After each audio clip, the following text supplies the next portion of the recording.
I'm Laura Mack, and I'm addicted to home improvement. You might remember me from Flip That House fame a few years ago, and if you don't, check out this flashback.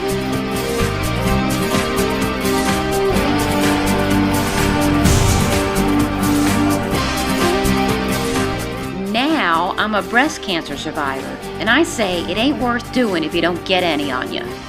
This is not your average how-to show, it's a how I do it show. I developed a simple formula.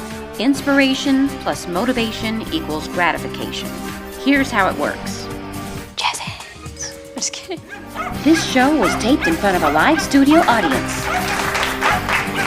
Laura Mack, survivor, designer. This was my first project after my final surgery from the whole breast cancer ordeal. Along with all the other projects you've seen so far, this is my therapy.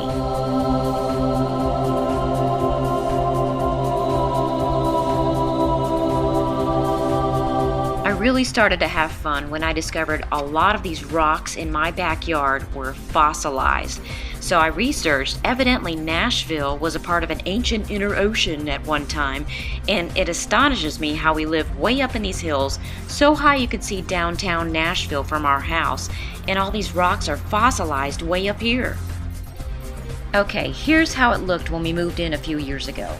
Then we built a raised flower bed, which evolved into a store-bought fountain that didn't survive the winter. So we cleared it out, we leveled it out, and then dug down about 1.5 feet. Then we built up the edges a little bit with some old cinder block junk we had laying around, and we backfilled around it. Be sure your pond liner is big enough to go up over the edge, then use large rocks to hold it in place.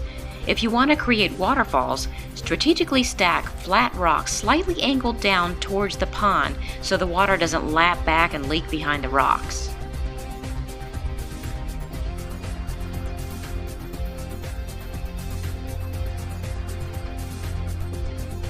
Throughout this whole project, the biggest problem was the pond liner.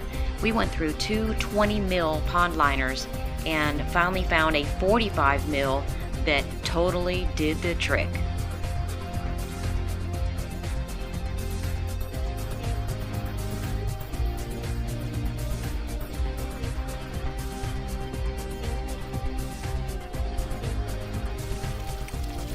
To keep the pond water clear, we found copper blocks work best. You can buy those online. It'll keep it clear for months. In a pinch, you can use a few bottles of hydrogen peroxide, but that'll only buy you a few days. That's the way you do it. It took about a good 3 to 4 weekends to finally finish this project, but we're real happy with the way it turned out.